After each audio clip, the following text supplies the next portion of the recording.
welcome back. This is Emails Lesson 10, and today I would like to talk to you about abbreviations in emails. How often does it happen to you that you open an email from a customer or a client from abroad and you find some very strange abbreviations in it that you don't know what they are and what they stand for? This is why today I would like to show you some of the most common abbreviations in emails. If you want to see more options, check out the files attached to this video, but for now, let's give them a look. So, one of the most common abbreviations in emails is ASAP, okay? ASAP usually stands for as soon as possible. So if you see in your email, for example, I need this data ASAP, means as soon as possible. FYI stands for your information. In some cases, you could find this abbreviation in the email with FYI, the meeting is on Monday. So it translates into for your information, the meeting is on Monday. CC, carbon copy. I think that the CC is quite common because you can see this abbreviation in most of the email programs that we have. But in some cases, you can find it in the email. For example, I have CC'd John in this email. What does it mean? I have included him in the copy, so he is going to receive a copy of this email. But CC itself stands for carbon copy.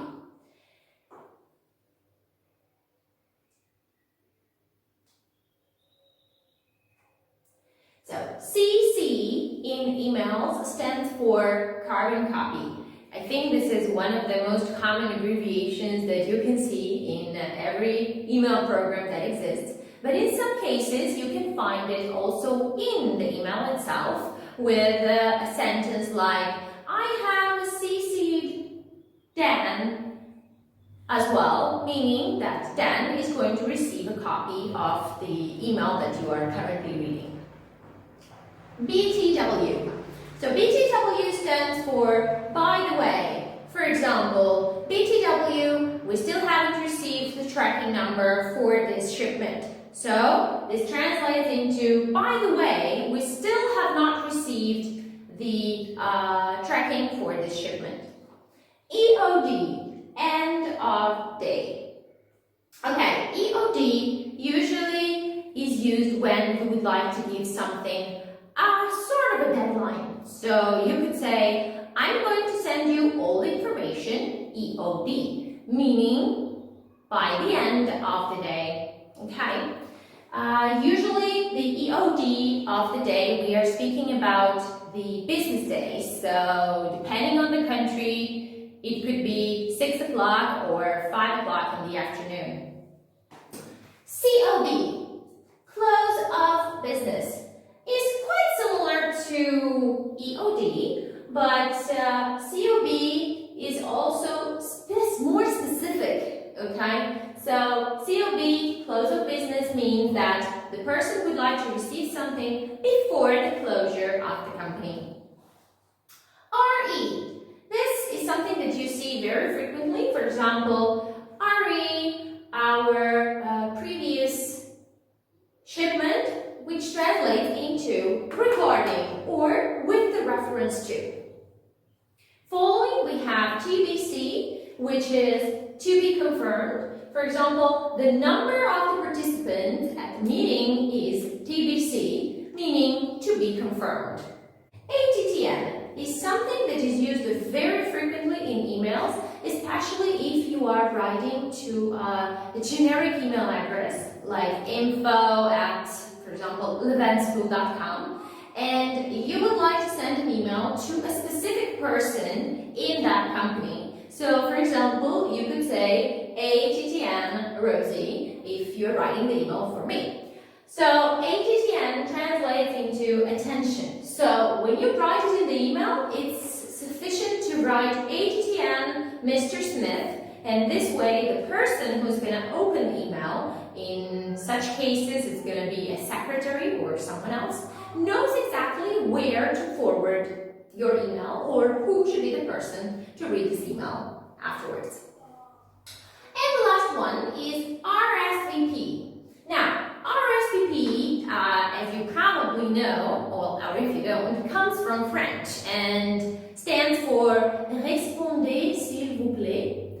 However, in English, it is used very frequently in order to ask the person to respond to your email. So, for example, you could say, RSVP please regarding our meeting, or please RSVP when you're talking about an invitation that you sent to someone, or a meeting that you have planned and you are asking the person to confirm whether or not they will be able to attend the meeting itself. So quite literally, RSVP translates into please respond. So you are kindly asking the person to reply to your email or to provide you with confirmation of their attendance. So these are the most common examples of some abbreviations that are more commonly used in emails. I would like to highlight one very important point, which is in formal emails, my suggestion would be try avoiding use. So, in some of my emails, I would like to give you a suggestion.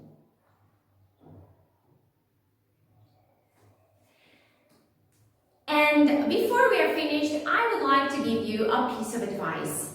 In formal emails, try to avoid using the abbreviations and stick to the full form in your email.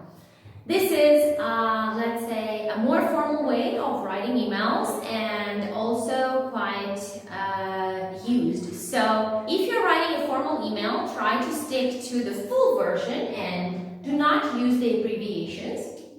However, in all the other cases, save your time and use them as much as possible. Also because the more you use them, the easier you will remember them for the future.